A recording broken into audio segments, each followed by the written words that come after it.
James Schramko here. Welcome back to my podcast. This is episode 1115. Today I'm chatting about why email still beats social media even in 2025. So chatbots, SMS, AI tools, yet every single one of them asks you for the same thing, your email address. And why is that? Because email is still the most powerful asset in your business. See, everyone's chasing the shiny objects. They've got viral TikToks, dancing videos, AI-generated reels, threads, tweet storms, carousels. But let me ask you, how many of those actually lead to a sale? We can really get tied up in vanity metrics, views, followers. And I know what it's like. I publish YouTube videos and I'm thrilled when there's people viewing it.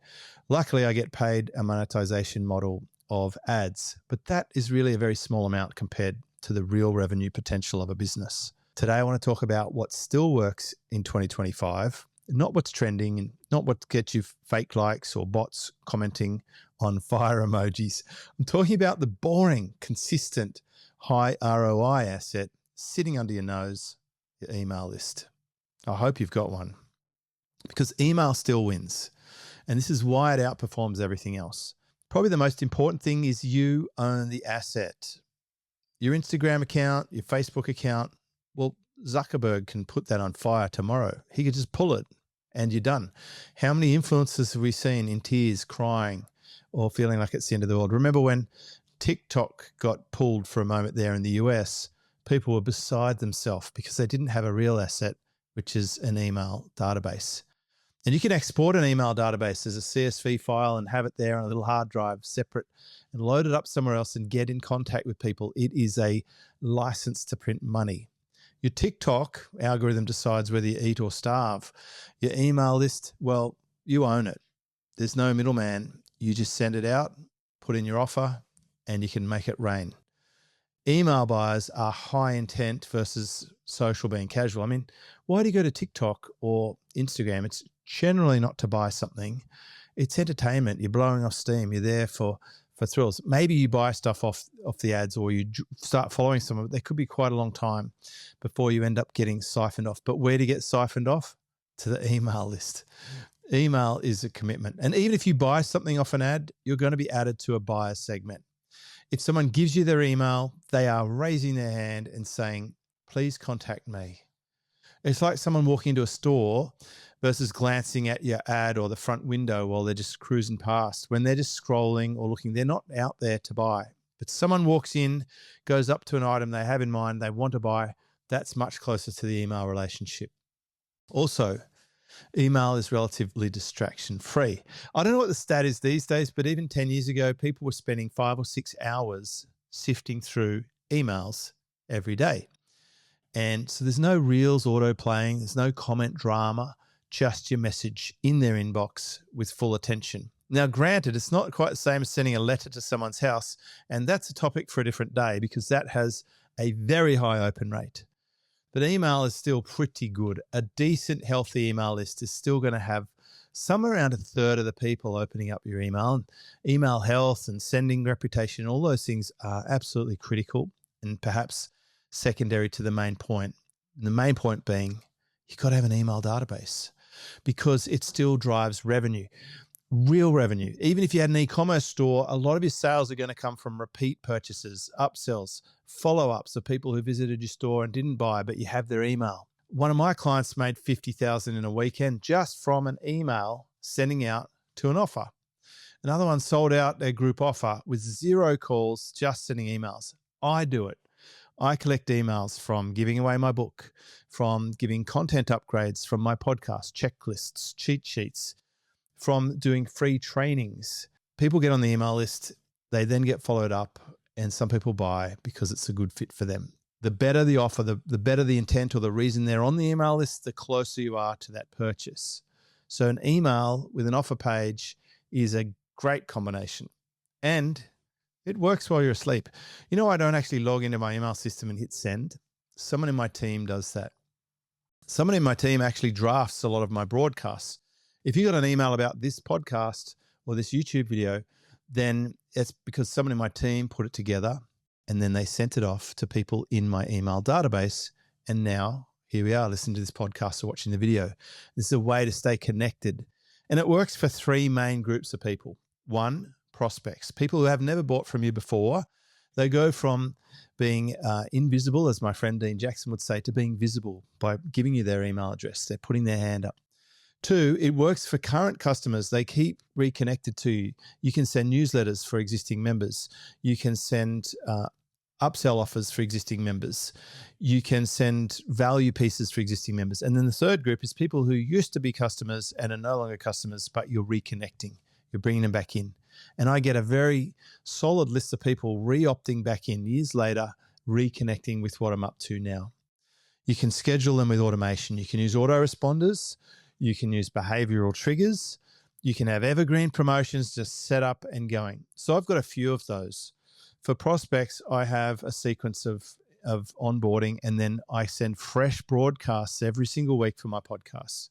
For members in the Connect level, I'm sending weekly newsletters every week. For members in either of my memberships, Connect or Mentor, if someone stops participating, then my automation will kick in and send them a follow-up and say, hey, get back here. Let me help you. Also, if someone visits a shopping cart page but doesn't buy, my autoresponder will send them a follow-up sequence, because those people have a very strong intent. For some reason, they got almost to the line but didn't cross. So I send them things to help them get through that process. It's like a compounding machine when you use it right. Your email database snowballs. You have the automations. You have the behavioral triggers. You have segmentation, and it works. But here's why people really fail at email. Email doesn't work if you treat it like a dumping ground. And I actually don't like it when my clients use words like blast my email list. Well, that's really not a positive term. If all you're doing is just sending random updates or trying to pitch without trust or just pushing a message, or those obnoxious product launch marketers who send you 17 emails on launch day with like this high urgency and hype and desperation, F off. That is not respectful of your audience. And you're going to get ignored, and you're going to get blacklisted, and you are going to be dead to those people forever. So that's what they get wrong. They don't have a strategy. And I've hinted at a few strategies in this podcast. They don't have a rhythm. There's no cadence or schedule that people can rely upon. There's no reason to open. I mean, the things you really want to pay attention to are the hook. That subject line is everything. And then closely followed by who sent it and what's the first line of the email that they can preview before they open it. And no value for the reader. If it's all about the sender and all the selfish reasons, like that's not connecting with your audience, and it becomes spam. Even if they opted in, I mean, it's technically not spam, but it's really unwanted, and it won't be long until it's just put into a filter to ignore or hit the spam delete button. So how do you make it work for you? Just to recap, I want to recommend write like a human. Why? Because your reader, hopefully, is a human. Talk like you would in a conversation with a friend, not like a brochure. Forget all this fancy HTML formatting and typesetting. And what a lot of it gets lost by the time someone reads it on their iPhone anyway, in a number of different browsers. Keep it simple, plain text, write like a human. Conversational, like you would with a friend. Like, hey, I saw this thing. I thought you might be interested in it. I got a lot of value from it. Let me know if you like it. And that sort of email gets the cut through.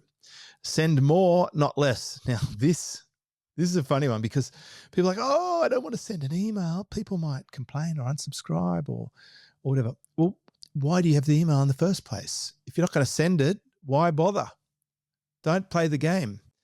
If they're not reading, then more isn't the problem. It's the content. There are a number of people who send daily emails or several emails per day. No issue.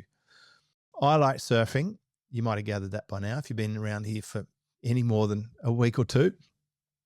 And I don't mind getting sent emails from surfboard companies with the newest models, or surfing video clips, people getting barreled in these amazing waves in Hawaii. Send it to me. I want to get it. That's why I opted in. If I don't want it, I'll opt out. No harm done. Send more, not less. And you know what? If you talk to the greatest copywriters, the email copywriters, what they say is, usually if they want to increase the sales for client, they add more emails to a sequence. If a sequence has 10, they add another 10. If a sequence has 20, they add 20 more. More emails, more sales. More emails, more offers. You know what one metric I track in my business is? How many emails did we send last 30 days? If that number's not 100,000 emails, then I'm worried because maybe we're not communicating with our audience enough. It should be more than that. I want to pay the excess email sending surcharge that Ontraport charged me when we hit 100,000. That's a minimum requirement. And I've got about 25,000 people on my list, which means that everyone in my email list is getting one email a week. If you're not sending an email a week, then you're going to lose reputation. People will forget who you are and your list will die. And most people do not send enough emails. Segment your list. Know exactly who you're talking to. And if someone joined for a particular reason, don't send them something else unless you get their permission. Match the expectations. Send them something relevant. Segment them into the right audience. And don't pitch them on something that is completely unrelated or jar them because it's plain rude. Make offers. Sure, you can teach, but also sell. And if you think of selling not as a forceful, manipulative, terrible thing you do to someone, but instead selling is the process of change from the current situation to a better alternative situation. Now, selling is a helpful process. If you can sell in your email and say to someone, here's where you're at, here's the problem you're having, I know how to solve it, and if you'd like my help, then just hit reply and let's have a chat about it. That's awesome. Don't make your list a library.